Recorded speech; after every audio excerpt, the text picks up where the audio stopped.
마태복음 5장 1절에서부터 12절까지의 말씀입니다. 마태복음 5장 1절에서부터 12절까지의 말씀입니다. 신약성경 4페이지에 있습니다.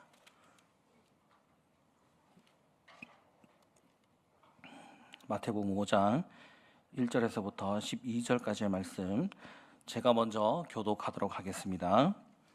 예수께서 무리를 보시고 산에 올라가 앉으시니 제자들이 나온지라. 심령이 가난한 자는 복이 있나니 천국이 그들의 것이며, 온유한 자는 복이 있나니 그들이 땅을 기업으로 받을 것이며,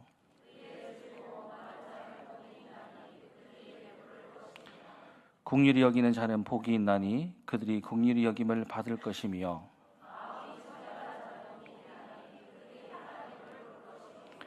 화평하게 하는 자는 복이 있나니 그들이 하나님의 아들이라 일컬음을 받을 것이며,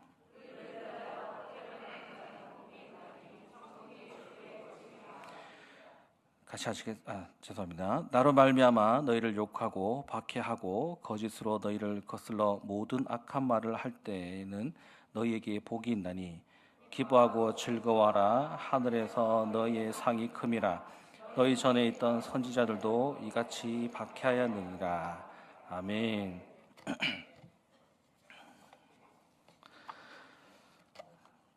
네, 오후 예배 두 번째인데 확실히 수요 예배와는 뭔가 긴장감이 다른 것 같습니다. 죄송합니다. 인사하도록 하겠습니다. 잘 오셨습니다. 인사하도록 하겠습니다. 잘 오셨습니다. 네, 긴장을 많이 했습니다. 저는 고등부 때 교회를 떠났었습니다. 중등부 때까지는 교회를 잘 다녔지만 말 그대로 나오기만 하였지 예수님을 믿었다기보다는 그냥 교회를 잘 알던 사람이었고, 고등부 때 떠났다가 성인이 되어서 청년부가 되어서 다시 돌아왔습니다. 다시 돌아오고 그 예수님을 제대로 만났다고 말할 수 있습니다. 그때 저는 예수님을 만나고 회개하고 눈물 흘리며 뜨거웠던 그 기억을 하면서 그때 당시에는 다 끝난 줄 알았습니다. 이제 예수님 내가 제대로 믿었으니까 내 인생은 꽃밭만 있고 꽃길만 걸을 것 같은 느낌이었습니다. 그래서 이제 어떤 복을 주실까, 어떤 것으로 나를 가득 채우실까 좀 희망이 있었고, 그 예수님을 제대로 믿고 난 이후에 세상의 모든 것이 다 아름다워 보였습니다. 그런데 현실은 그렇게 녹록하지 않았습니다. 도리어 예수님을 믿고 세상을 바라볼 때 오히려 내 마음에 걸리는 것들이 너무 많았고, 내가 오히려 예수님을 몰랐다면 굳이 불편하지 않아도 될 것들까지도 불편하게 되었습니다. 그래서 도리어 예수님에 대해서 많이 따졌습니다. 도리어 많이 따지고 또 많은 것을 더 요구하게 되고, 또 한 번은 제가 너무 극단적으로 어쩌면 예수님이 없을 수도 있겠다, 하나님이 없을 수도 있겠다, 예수님 믿으면 모든 것이 다 평화롭고 모든 것이 다 끝날 것처럼 보였지만 도리어 예수님을 믿음으로써 더 부족하고 더 힘든 인생을 살아가게 되었습니다. 그래서 예수님이 없을 수도 있겠다라는 생각을 두 번 크게 했었습니다. 그래서 신학을 하면서도 자퇴서를 두 번이나 썼습니다. 내진 않았습니다. 자퇴서를 쓰고 도저히 하나님이 그리고 예수님이 없는 것 같은데, 있다면 내 인생이 이렇게 힘들 수가 있을까? 그리고 내 기도를 들으신다면 내 인생을 이렇게까지 떨어뜨릴 수가 있을까? 이런 생각을 하게 되었습니다. 심지어 제가 마치 드라마나 영화의 주인공처럼 이 정도 쓰러졌으면 이제 일어날 때가 되었는데, 이런 생각을 했습니다. 드라마에 보시면 주인공이 바닥 끝까지 떨어졌다가 뭔가 기적적으로 기사회생을 해서 살아나는 주인공들의 모습처럼 저도 그런 게 아닐까라 생각했지만, 바닥으로 떨어졌다고 생각했는데 지하가 있었다는 것을 발견하게 되고, 도대체 언제까지 나를 떨어뜨리실 것입니까? 라고 외쳤던 기억이 있습니다. 그 문제는 뭐냐 그러면 바로 죄에 대한 문제였습니다. 예수님 믿으면 나는 이제 더 이상 죄 짓지 않고 정말 착한 사람이 될 줄 알았습니다. 그런데 아니었습니다. 분명히 죄를 알고 죄에 대해서 고고하고 있지만 끊임없이 무너지는 모습을 보게 되었습니다. 그래서 하나님께 그 해결책을 달라고 참 많이 기도했었습니다. 저는 어떤 생각까지 했냐 그러면 내가 방언을 안 해서 그런가? 내가 기도원을 안 가서 그런가? 그때 당시에는 기도원도 많이 다녀봤고요. 방언 잘한다는 교회 가서 방언을 받아보고자 노력도 참 많이 했습니다.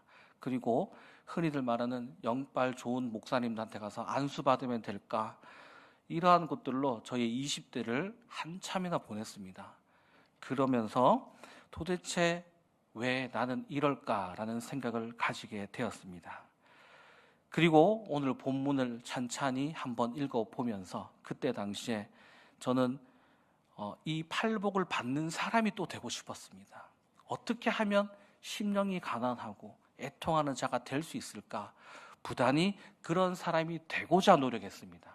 왜냐하면 복이라는 단어를 보고 이런 심령이 가난한 사람이 되고 애통하는 자가 되고 의를 위해 굶주리고 또 이런 모든 것들이 내가 된다면, 그런 사람이 된다면 나에게 복을 주시겠지. 그제서야 내가 좀 하나님 보시기에 괜찮은 사람이 되겠지라는 생각을 하게 되었습니다. 그런데 아무리 생각해도 어떻게 하면 심령이 가난한 사람이 되는지에 대해서 방법을 찾을 수가 없었습니다. 애통하는 사람이 되고 싶은데 도대체 어떻게 하면 애통하는 사람이 될 수 있을까? 저는 참 그 방법을 또 찾기 시작했습니다. 그런데 성경을 알고 하나님을 알고 예수님이 나에게 주시는 그 은혜들이 하나둘씩 쌓일 때 알게 되었던 것이 성경에서 말하고 있는 이 복이라는 것이 우리가 알고 있는 복과 다르다는 것을 나중에야 깨닫게 되었습니다. 우리가 말하는 복이라는 것은 여러분 쉽게 잘 알 것입니다. 성공하고 남들이 부러워할 만하고 또 세상 부족한 것 없이 살아가는 것이 바로 복이었다는 것이죠. 그런데 성경에서 말하고 있는 복은 달랐습니다. 학교에서 수업하고 있던 중에 이 복이라는 단어가 눈에 확 들어왔습니다. 이 복이 무엇이냐면 오늘 본문에 말하고 있는 이 복을 보면 바로 헬라어로 표현되어진 것이 마카리오스라고 하는 단어였습니다. 그래서 이것이 무엇인가 사전을 막 찾아보았습니다. 그런데 이 복이 우리가 알고 있는 행운 또 성공이라는 단어가 아니라 구약에서 왔다는 것을 알았습니다. 구약에서는 이 복을 아시르라고 하는 단어를 썼는데 이게 또 무엇인가 막 찾아보았습니다. 그것을 보니까 시편 1편 1절에 시작되는 것이 복 있는 사람은 악인의 꾀를 따르지 아니하며에 되어 있었습니다. 도대체 이게 뭘까 생각해보니 또 찾아보니 물질의 축복이 아니라 하나님과 올바른 관계를 맺은 사람의 행복한 상태라고 나와 있었습니다. 이것이 성경에서 말하는 복이었던 것입니다. 그러면 이 팔복에 있어서 8가지의 형태와 8가지의 모습이 바로 하나님과 올바른 상태를 맺어가는 모습인데 그러면 어떻게 이리로 갈 수 있는가라고 하는 것입니다. 이것에 대한 고민을 또 엄청나게 했습니다. 보통 우리는 여러분 풍성한 마음 가지세요 라고 말할 겁니다. 특히 명절 인사들 풍성한 한가위 되세요. 마음이 넉넉한 한가위 되세요. 마음이 넉넉한 게 뭘까? 간단하게 생각해보면 우리 명절 때 기분이 죄송합니다. 제가 적어놓고도 며느리들은 조금 기분이 안 좋을 수도 있지만 대부분 명절 연휴라고 하는 것은 일단 기분이 좋습니다. 그리고 좀 풍성한 게 있죠. 여유가 있다라는 것이라고 저는 생각했습니다. 그런데 성경은 복이 있는데 마음이 가난하다고 합니다. 뭔가 좀 이상했습니다. 저는. 왜냐 그러면 오히려 예수님 믿고 마음이 풍성해야 되고 누군가로부터 다 이렇게 줄 수 있는 것을 생각할 수 있는데 오히려 예수님을 믿고 하나님을 알면 알수록 가난해지고 애통하고 눈물을 흘린다고 합니다. 왜일까 생각해 보면 오늘 이 본문을 누구에게 말하고 있느냐? 1절에 보시면은 제자들을 불렀다고 합니다. 여기서 12제자를 부른 게 아니라 예수님을 따르는 많은 무리들, 즉 믿는 사람들에게 이야기하고 있더라고요. 믿는 사람에게 말하고 있는데, 너희가 심령이 가난하냐? 그러면 복이 있다. 너희가 심령이 가난하면 하나님과 좋은 관계를 맺고 있다라는 것이죠. 어떤 방법을 통해서 이런 사람이 되고 싶다고 되는 것이 아니라 하나님을 알면 너희는 심령이 가난해진다라고 하더라고요. 도대체 왜 이럴까 가만히 생각해 보니 제가 20대, 30대 동안 그렇게 고민하던 모습이 바로 그와 같았습니다. 우리는 죄를 짓고 싶어 하지 않습니다. 예수님을 알았기 때문에 죄가 무엇인지를 알았고 이 죄와 끊임없이 싸우고 있습니다. 그런데 싸우면 싸울수록 나의 능력으로는 아무것도 할 수 없다는 무능함을 발견하게 되더라고요. 그리고 금전적인 것과 세상의 많은 고민들과 힘겨운 것들이 내 힘으로 해결할 수 있다고 생각했지만 내 힘으로 해결하지 못하는 문제점에 부닥치게 됩니다. 그러면 우리는 어쩔 수 없이 우리 주위의 많은 것들을 생각하고 그것들로 이겨나가려고 하고 이 죄를 이기고자 많은 방법들을 찾고 있습니다. 기도원에 가기도 하고요. 영발 좋은 목사님께 가기도 하고요. 교회에 와서 기도하며 나갈 수도 있고요. 하지만 그 모든 행위, 내가 하나님의 의를 구하고자 여기저기 다니며 하나님의 것을 찾으려고 하더라고요. 내가 해결할 수 없기 때문에. 그래서 그 마지막에 도달하였던 것이 기도하고 눈물 흘리고 이 죄를 어찌할 수 없어 그저 하나님께 엎드려서 단 마지막 하나의 읊조림이 나올 수밖에 없습니다. 하나님이 없이는 내가 아무것도 아니네요 라고 고백하게 되는 것입니다. 예수님이 없이는 나는 아무것도 할 수 없는 존재였습니다 라고 고백하는 것이죠. 나로부터 내가 무언가 내가 해결해서 내가 가지고 있는 힘과 내가 가지고 있는 능력으로 어떤 목표를 이룰 수 있는 것이 아니라 나는 아무것도 못한다는 것이죠.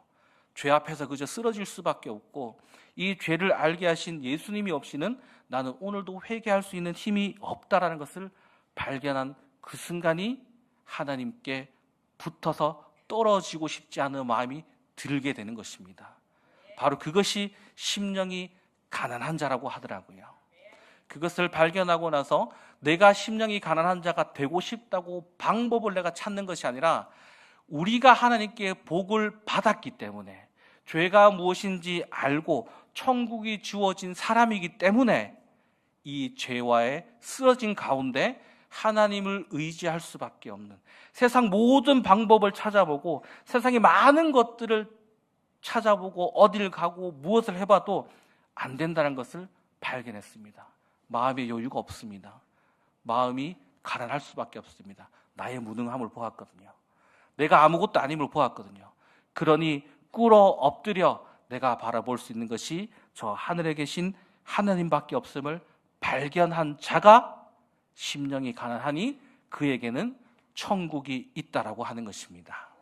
세상의 복과 다른 것이고 세상이 우리에게 설명하는 풍성함과는 다른 것입니다. 애통한다는 것은 무엇일까요? 내 죄를 발견하고 이 죄를 내가 어찌할 수 없어 그저 하나님께 눈물 흘리며 그저 죄 앞에서 슬퍼하며 하나님께 무릎 꿇고 나갈 수밖에 없는 자의 모습이라고 하는 것입니다. 팔복은 긍정적인 모습이 없습니다. 모두가 나의 부족함과 내가 어찌할 수 없고 나의 연약함들을 이야기하고 있습니다. 세상이 말하는 복은 무엇입니까? 내가 성공을 하고 다른 사람들에게 보여줄 것을 많이 이야기하고 있습니다. 네가 이 정도 되면 세상이 부러워할 것이고 세상이 나를 부러워하는 것을 가지고 내가 의시되고 내가 드러나게 되는 것입니다.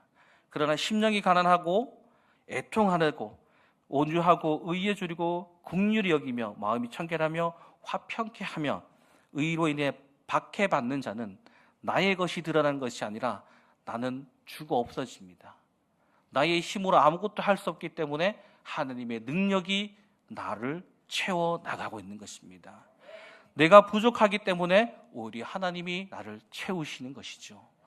이것이 세상과 인간이 만든 종교들과 다른 오직 하나님이시기에 정말 신이시기에 우리로 하여금 채워줄 것을 가지고 있는 하나님이시기에 우리의 부족함을 하나님께 내어놓을 수가 있는 것입니다. 이것은 세상의 것이 아니라 이 죄에 대한 마음과 시선인 것입니다. 저의 이야기를 또 드릴 수밖에 없습니다. 저는 또 예수님을 만나고 이 어려움이 있기 전에 정말 발칙한 기도를 했었습니다. 예수님 정말 살아계신 것 같습니다. 그리고 예수님, 나를 만나 주셔서 감사합니다. 그리고 예수님, 이제 내가 예수님 앞에 완벽해질 때까지 여자를 만나지 않겠습니다. 라는 기도를 20대에 정말 당당하게 했었습니다. 그때는 아까 말씀드렸듯이 예수님 만나면 모든 게 다 끝나는 줄 알았습니다. 그러니 이제 내 죄를 회개하고 고백했으니 이제 내가 하나님 앞에 정말 부족함 없는 사람이 되고자 했었습니다. 되었을까요? 다행히 결혼은 했습니다. 절대로 될 수가 없었습니다. 저는 어떻게 그런 기도를 할 수 있었을까요? 너무나 교만하게도 내가 뭔가 할 수 있을 거란 생각을 했었습니다. 내가 가지고 있는 것으로 뭔가 이룰 수 있을 거라 생각했습니다. 그러나 하나님은 왜 이렇게 저를 긴 시간 동안 힘들게 하셨는가? 바로 내가 아무것도 아님을 깨닫게 하기 위해서죠. 제가 했을까요? 아니요. 하나님이 우리를 선택하시고 예수님이 저를 선택해 주셔서 그런 사람이 되도록 만들어 주셨다는 것이죠. 바로 이것이 우리에게 복이며 은혜인 것입니다. 우리 흔히들 이렇게 말합니다. 역설적인 것이 있죠. 약할 때 강함 되신다. 지는 것이 이긴다. 이런 것들을 보면 우리는 역설적이라고 말하고 있습니다. 우리는 예수님을 알기 때문에 우리의 부족함을 발견한 것이죠. 그런데 도리어 그 부족함 때문에 하나님을 떠날 수가 없습니다. 도리어 그 부족함 때문에 하나님에게 딱 붙어서 하나님만 의지할 수밖에 없는 삶을 살아가게 만드시는 것이죠. 그리고 하나님이 나와 함께 하시며 하나님이 나를 지키시며 하나님이 나를 인도하고 가심을 보여주고 있습니다. 그러니 세상의 성공을 우리는 부러워하거나 세상의 성공에 우리의 마음이 흔들리지 않습니다. 이것이 우리에게 복이라는 것입니다. 세상은, 그리고 사람이 만든 종교는 우리가 무언가 했기 때문에 받을 복을 기대하게 됩니다. 내가 이만큼 신에게 뭔가를 줬으니, 내가 이만큼 신이 좋아하는 것을 했으니 내가 받을 것들을 기대한다면 이 기독교는 반대입니다. 하나님이 우리에게 복을 주셨으니 우리가 하나님께 갈 수가 있는 것이죠. 그러니 이 하나님과 예수님을 바라볼 때 예수님이 정말 계신가? 라고 했던 이 고백이 오히려 부끄럽게 느껴지게 되는 것입니다. 오히려 하나님이 진짜 살아계셨기에 우리를 밀어내시는 것입니다. 우리를 하나님을 의지할 수밖에 없는 곳으로 밀어내시는 것입니다. 성경에 여러 인물이 있지만 우리 사도 바울도 그러한 사람이었습니다. 세상이 부러워할 만한 지식과 배경들을 가지고 있었고 또 자신은 자신의 열정으로 하나님의 일을 한다고 하지만 예수님 믿는 사람들을 죽이던 사람이었습니다. 그러나 그가 예수님을 만나고 나서 자기가 알고 있던 모든 것들이 배설물로이었다고 이야기하고 있습니다. 그리고 잘 알다시피 사도 바울은 육체의 가시가 있었습니다. 그리고 그것을 위해 기도하였을 때 하나님이 그 사도 바울에게 이렇게 얘기합니다. 고린도후서 12장 9절입니다. 내 은혜가 내게 족하다. 내 능력이 약한 데서 온전해진다 라고 이야기하고 있는 것을 우리는 잘 알고 있습니다. 오히려 우리는 신에게 기도하고 신에게 요구해서 내가 더욱더 강성해지고 내가 더욱더 이 모든 문제를 해결되어지면 오히려 세상의 모든 것을 자랑할 수 있을 것처럼 보이지만 도리어 사도 바울의 모습을 보자면 어떻습니까? 내가 다른 사람들에게 보였을 때 육체의 가시가 있는데 아마 다른 사람들이 뭐라고 조롱했을 것입니다. 야, 너 그거 하나도 못 고치면서 무슨 하나님이 있다고 말할 수 있니? 그래서 사도 바울은 그것이 스트레스가 되어서 하나님 이거 고쳐주십시오 라고 했을 때 하나님이 도리어 너의 약함이 너를 온전하게 한다 라고 이야기하고 있습니다. 우리는 죄를 발견하게 되고 내가 이 죄 때문에 괴로워하고 하나님께 나아갈 때 우리는 도리어 왜 나는 이렇게 살아갈 수밖에 없을까? 우리는 고민하고 있을 때 도리어 그 고민이 하나님을 찾게 만드는 것이죠. 하나님은 우리를 이렇게 키워가고 만들어가고 있다는 것입니다. 모세도 그랬고요, 아브라함도 그랬고요. 처음에 자기가 부족한 것을 이야기합니다. 나는 이것밖에 안 됩니다. 나는 입술이 둔한 자입니다.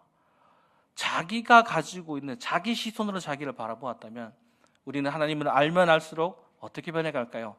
나의 부족함 때문에 기도하는 것에 감사하게 되는 것이죠.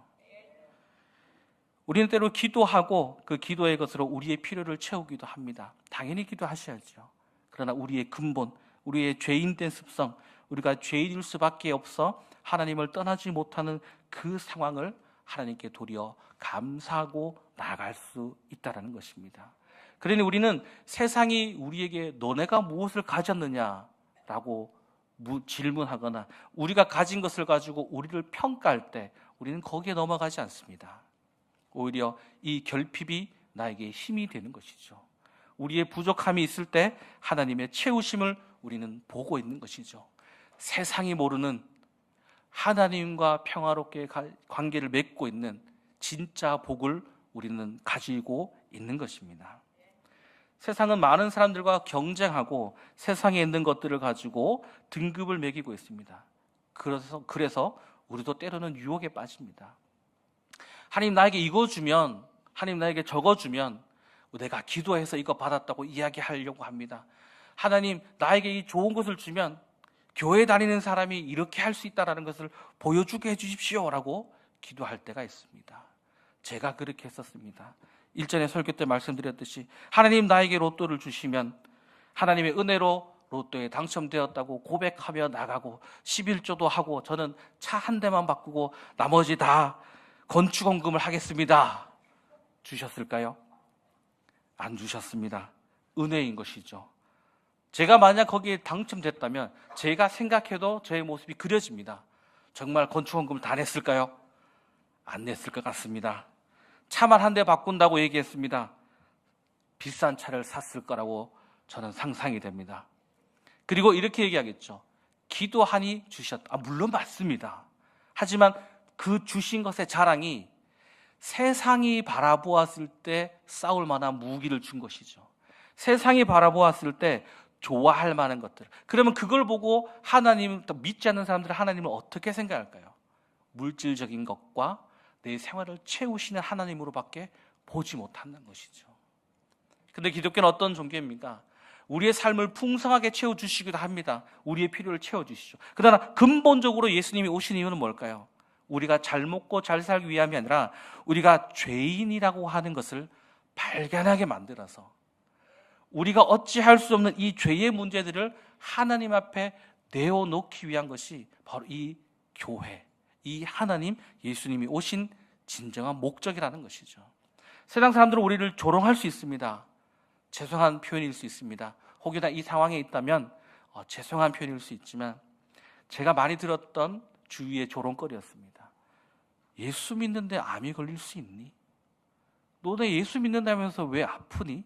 너네 예수 믿는다면서 왜 그렇게 살아가고 있니? 라고 하는 조롱 섞인 말들이 있습니다. 그들의 시선에서는 종교, 하나님, 이들은 자신들의 성공을 위해서만 있는 신인 것이죠. 아닙니다. 그러나 이 교회, 그리고 성경에서 말하고 있고 이 교회에서 말하고 있는 하나님은 우리가 잘된 것을 드러내는 것이 아니라 우리가 죄인임을 고백하게 만들어서 이 세상에 잘 먹고 잘 사는 것이 아니라 우리의 소망을 하늘에 두게 만드는 것이고 그 하늘에 둔 소망으로 인해서 이 땅에서의 고통과 고난을 하나님께 내어 맡길 때 하나님이 우리가 원하는 응답을 주시지 않는다 할지라도 하나님은 우리를 하나님이 보시기에 선한 곳으로 이끌어 가실 것을 알기 때문에 우리는 몸이 아프고 가난하고 고통과 힘겨운 가운데 있다 할지라도 이 문제를 하나님께 내어 맡길 수 있는 것입니다. 하나님, 나는 아무것도 할 수 없는 무지한 자입니다. 이 자를 하나님이 붙잡아 주셔야 됩니다. 심령이 가난하게 하나님 앞에 나아갈 수 있는 사람이 되는 것입니다. 그러기 위해서 하나님은 때로는 우리에게 병을 허락하시기도 하고요. 때로는 우리에게 가난을 허락하시기도 하고 때로는 우리를 힘들게도 만들어 가십니다. 기도할 수밖에 없는 자리로 인도하는 것이죠. 애통할 수밖에 없는 자리로 인도하게 되는 것이죠. 온갖 산전수전을 다 겪으며 웬만한 일에는 화내지 않는 온유한 자로 만들어가고 있는 것입니다. 구약에서 보면 온유한 사람을 이야기할 때 모세를 이야기하고 있습니다. 모세가 온유한 자라고 이야기하고 있는데 가만히 생각해 보았습니다. 모세는 왜 온유한 자가 될 수밖에 없었는가?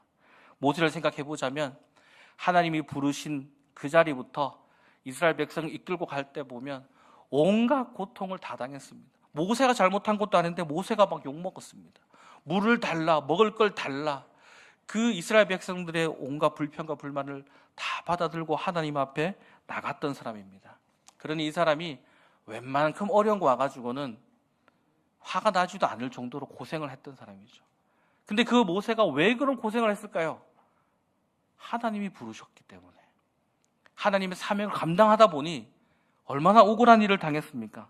제가 모세 같았으면 이스라엘 백성들에게 그랬을 것 같습니다. 주일학교에서 설교하면서 했던 표현입니다. 내가 했습니까, 하나님? 하나님이 하라 해서 했지 않습니까? 근데 왜 나는 내가 욕먹어야 됩니까, 하나님? 이런 마음이 들었을 것입니다. 그런데 하나님은 그렇게 모세를 온유한 사람으로 만들어 갔습니다. 그래서 이스라엘 백성들을 구출하라 했을 때 나는 못 가겠습니다라고 했던 모세가 어떻게 변했습니까? 도리어 하나님께 따졌죠. 하나님, 이러려고 이 백성들을 구원하셨습니까? 하나님 백성이지 않습니까? 이대로 안 됩니다. 하나님, 저 백성들 구원해 주셔야죠. 자리까지 가게 된 것이죠. 그 누가 한 것이 아닙니다. 의에 줄이고 목마르다고 하는 것은 무엇일까요? 나에게 의가 없다는 것을 깨달아 그저 하나님이 주시는 의인으로 만들어 주십사. 하나님이 주시는 것으로 내가 살아갈 수 있도록 고백하는 것입니다. 내가 가지고 있고 내가 좀 잘난 사람처럼 보이고 이 정도 인격이면 괜찮지 않을까라는 교만에 빠지지 않고 도리어 하나님의 사람이 되고자 더욱더 노력하고 하나님께 하나님의 것을 강구하는 자이죠. 긍휼히 여기는 자는 또 무엇일까요? 내가 어떤 사람인지 발견한 사람입니다. 내가 죄인인 걸 발견하고 내가 누군가를 함부로 비난할 수 없는 자인 것을 부끄러운 나를 발견한 것이죠. 그러니 어떻습니까? 내가 어떤 자리에 서서 내가 신앙이 이 정도인데 누군가를 판단하고 누군가를 정죄하는 것이 아니라 나도 지금 하나님 앞에 똑바로 못 서고 있는데 누구를 비난할 수 있는가? 도리어 그 사람을 바라보며 저 사람도 하나님의 은혜가 필요한 사람이니 내가 그 부족한 사람을 위해 기도할 수 있는 자입니다. 긍휼히 여길 수 있는 것이죠. 절대로 내가 드러나거나 풍성하지 않습니다. 마음이 청결하다는 것은 무엇일까요? 이거를 보면서 쉽게 말하면 바보 같은 사람입니다. 예수님 뭐라 하셨습니까? 딱이 맞으면 다른 데도 대라. 겉옷을 달라 하면 속옷도 줘라 라고 하는, 사람들이 보면 어찌 보면 속이기 쉬운 사람인 것처럼 보이지만 우리는 속이기 쉬운 사람이 아니라 하나님이 그리 하라 하셨기에 우리는 그렇게 살아갈 수가 있는 자인 것이죠. 바로 이것이 마음이 청결하다 하는 자입니다. 화평케 하다고 하는 것은 무엇일까요? 이 싸움, 여러분 원죄라고 하는 것을 기억하실 겁니다. 우리는 왜 싸울까요? 원죄가 있기 때문이죠. 내가 하나님이 되고자 하기 때문에, 서로가 하나님이 되고자 자기의 좋은 것을 찾고자 싸움이 시작되는 것입니다. 화평하게 하고자 하는 자는 이 죄를 알았기 때문에 내가 가지고 싶어하는 것 손을 내밀어 가질 수 있습니다. 그러나 그것이 분쟁이 된다면 내가 하나님이 되는 것을 내려놓고 하나님이 나에게 했던 그 말씀을 내가 지키고자 하는 것이죠. 화평케 하는 자입니다. 속이 쓰리겠죠. 속이 쓰릴 수 있습니다. 나도 저거 가질 수 있는데, 나도 저거 하고 싶은데, 나도 이것을 말하고 싶고, 나도 옳음을 이야기하고 싶지만 그것으로 인해 분쟁이 된다면 참아내는 것입니다.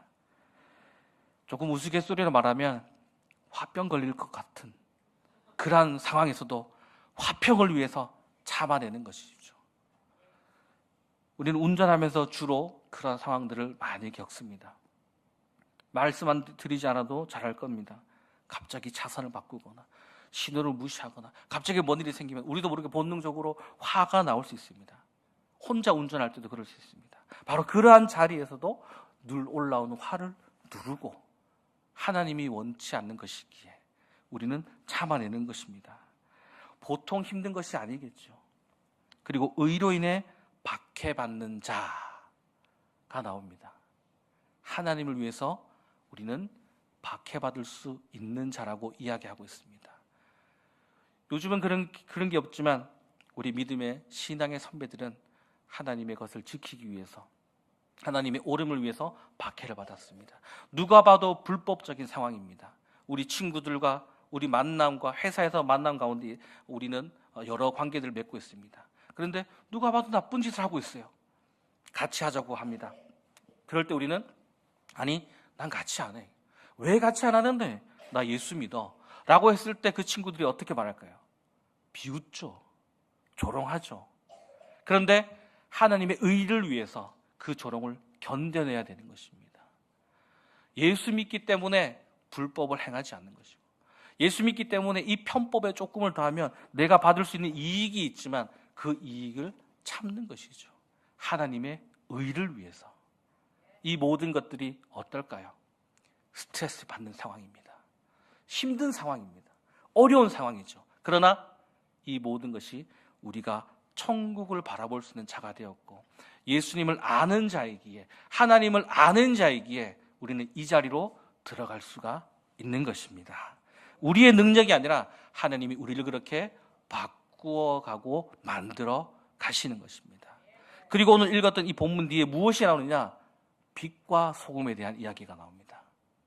팔복은 자들의 모습이 빛과 소금이 되어야 된다는 것이죠. 소금은 무엇일까요? 우리가 알고 있는 천일염이 아니라 이때 말하고 있는 소금은 돌로 된 소금입니다. 딱 보면 그냥 돌인지 소금인지 알 수 없습니다. 무엇을 알 수 있을까요? 짠맛이 나는 것이 바로 소금인 것이죠. 그런데 그 소금이 맛을 잃어버리면 길거리에 버려지면 돌과 똑같다는 것이죠. 팔복은 자들의 생활을 생각해 보십시오. 세상과 다른 자의 모습입니다. 선택이 다르고요. 간구하는 것이 다르고요. 그리고 우리의 힘겨움 가지고 세상이 원하는 그 성공과 풍성함이 아니라 도리어 우리의 부족함과 결핍 때문에 하나님을 더욱더 찾게 되는 자의 모습이라는 것입니다. 제가 학부 때 수업할 때 어느 교수님이 이야기했습니다. 너무 단호하게 이야기하셨습니다. 부자는 천국에 못 들어간다. 누군가 손을 들었습니다. 깨끗한 부자는 천국에 들어갈 수 있는 거 아닙니까? 라고 물었습니다. 교수님 단호하게 얘기하셨습니다. 아니, 부자는 절대 천국에 못 들어간다. 성경은 그 여지를 절대 주지 않았다라고 했습니다. 적잖게 당황스러웠습니다. 그러면 일부러 가난하게 살아야 되나? 라는 생각도 들었습니다. 그런데 나중에 이 의미를 이야기해 주셨습니다. 부자라고 하는 것이 무엇인가? 우리는 단지 돈이 많은 것을 생각할 수 있지만 돈이 많은 것도 많습니다. 자신의 결핍을 발견하지 못한 자죠. 세상적으로 성공해서 풍성하게 아쉬울 것 없는 사람, 그래서 자기의 부족함을 못 보는 사람, 자기가 자수성가해서 자기 힘으로 부자가 되었고 자기 힘으로 모든 것을 이루어서 내가 했다라고 말하는 바로 그런 사람을 부자라고 하더라고요. 그런 사람은 천국에 들어갈 수 없다라고 단호하게 말씀하셨습니다. 그런데 오늘 읽었던 우리 본문과 동일한 이야기죠. 도리어 우리는 내가 아무것도 할 수 없어서, 내가 어떻게 할 수 없어서 그저 무릎 꿇고 기도할 수밖에 없는 자의 모습, 너무 약해서 하나님께 부끄러운 모습으로 기어갈 수밖에 없는 이러한 존재를 깨닫는 너희들이 바로 천국에 들어간다라고 이야기하고 있습니다. 여러분은 어떤 복을 원하고 계십니까? 세상이 원하고 세상에 떵떵거리며 자랑할 만한 복을 원하고 계십니까? 아니면 오늘 본문에 말씀하신 내가 세상에 자랑할 것이 없고 세상에 내 것이 드러날 것이 없지만 오직 하나님 곁에 붙어 있어 하나님의 이름만 자랑하고 하나님과 화평을 맺으며 평화를 맺는 그 복을 가지시겠습니까? 여러분 모두가 팔복을 누리시며 하나님의 살아계심을 감사하고 기도할 수 있는 지혜를 주심에 감사하고 응답을 기다리는 마음을 감사할 수 있는 팔복을 가지게 되는 귀한 여러분이 되시기를 소원합니다. 기도하겠습니다.